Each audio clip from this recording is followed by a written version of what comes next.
আসসালামু আলাইকুম ভিউয়ার্স, কেমন আছেন? আশা করি ভালো আছেন, ভালো থাকেন, সুস্থ থাকেন, আল্লাহ তাআলার হুকুম পালন করেন, 5 ওয়াক্ত নামাজ পড়ে এটা দোয়া করি। প্রতিদিনের মতো আজকে আপনাদের কাছে নতুন ভিডিও নিয়ে আসছি ভিউয়ার্স। তো আমার ভিডিওগুলো আপনারা মনোযোগ দিয়ে দেখবেন, আর প্রত্যেকটা ভিডিওর মধ্যে আমি আপনাদের খুব কার্যকারিতা ওষুধগুলো আমি তুলে ধরি, কারণ আমার ভিডিওগুলো যদি মনোযোগ দিয়ে শুনেন বা দেখেন আপনারা প্রত্যেকটা ভিডিও কাজে লাগবে। আজকে যে ভিডিওটা আমরা করতেছি এটা হইলো অনেক খুব গুরুত্বপূর্ণ একটা টপিকস নিয়ে, যে কবুতরের ঠান্ডা লাগছে কিন্তু আপনার ওষুধ ব্যবহার করতেছেন, ঠান্ডা ভালো হইতেছে না, নানা রকম চিকিৎসা করেন, ঠান্ডা ভালো হইতেছে। কারণ কি?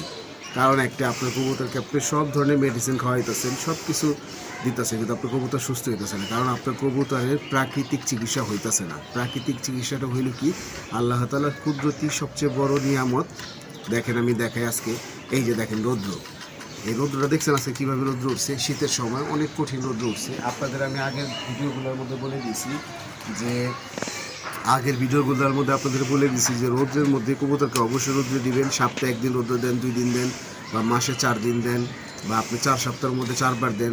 আপনি যেভাবে পারেন কবুতরকে যদি আপনি রৌদ্র না দেন তো কবুতর আপনার কখনো সুস্থ হবে না। এটা হইলে বিনা পয়সায়, কোনো টাকা পয়সা লাগবে না, কোনো কিছু ফ্রিতে আপনার কবুতর সুস্থ হয়ে যাবে। পুরনো ভাই যারা কবুতর পালেন তারা হয়তো জানা আছে এই জিনিসটা, কিন্তু নতুন ভাই যারা আছে তাদের প্রায়কে অনেকে দেখছে আমি এই জিনিসটা জানা নাই। কবুতরকে রোদ্রে অবশ্যই দিতে হবে, রোদ্রে না দিলে আপনার কবুতর সুস্থ হবে না। তো দেখেন আজকে আমার কবুতরকে আমি কীভাবে রোদ্রে আপনাদের দেখে আসেন। দেখেন ভিউয়ার্স, আমি আমার কবুতরকে রোদ্রে দিয়েছি বিনা পয়সায়, কোনো টাকা পয়সা লাগবে না, কবুতর একবারে সুস্থ হয়ে যাবে। দেখেন এই যে আমার সব কবুতর টনটন রোদ্রে উঠছে। দেখেন প্রত্যেকটা কবুতরকে রোদ খাওয়াইতেছি, বুঝছেন? ওরা বাইবেট মারতেছে, পাঙ্কি ব্রিডের আমার। দেখেন টনটনা রোদ, এই রোদটা এমন উপকারী যে দেখেন কবুতর রোদ খাইতেছে, দেখতে পাচ্ছেন? এই দেখেন একটু তারা মারামারি করতেছে কবুতর।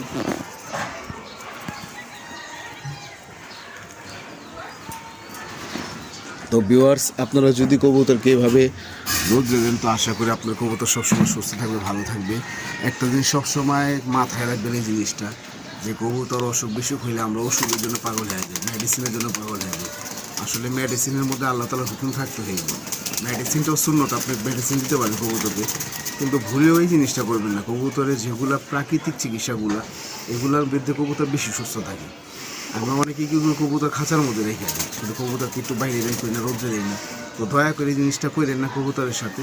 আর কবুতরকে মহব্বত করে পালেন, ভালোবাসা পালেন, তাহলে আপনার কবুতর সুস্থ থাকবে। আর কবুতরকে সবসময় এরকম ট্রিটমেন্টগুলো দেবেন, ঠিক আছে ইনশাল্লাহ। আর আমার ভিডিও সবসময় মনোযোগ দিয়ে দেখবেন, মনোযোগ দিয়ে দেখলে আপনার প্রত্যেকটা ভিডিও কোনভাবে আপনি জানতে পারবেন। আর আজকে আমার ভিডিওর নাম আমি বলে দিচ্ছি, সবসময় আমার চ্যানেলের নাম বলে, আমার চ্যানেলের নাম হলো @শাহিন দা পিজন কুক বলে সার্চ দিলে আমাকে পাবেন সবসময়, ঠিক আছে? কবুতরের যে কোনো সমস্যা হলে আমাকে কমেন্টস করে জানাবেন, আমি আপনাদের বলার চেষ্টা করব। আর আমার চ্যানেলটা বেশি বেশি সাবস্ক্রাইব করবেন, বেশি বেশি লাইক দিবেন, আর বেল বাটন কি চাপিয়ে দেবেন। তো আজকের ভিডিও আমি এখানে শেষ করছি। আসসালামু আলাইকুম ওয়া রাহমাতুল্লাহি ওয়া বারাকাতুহু।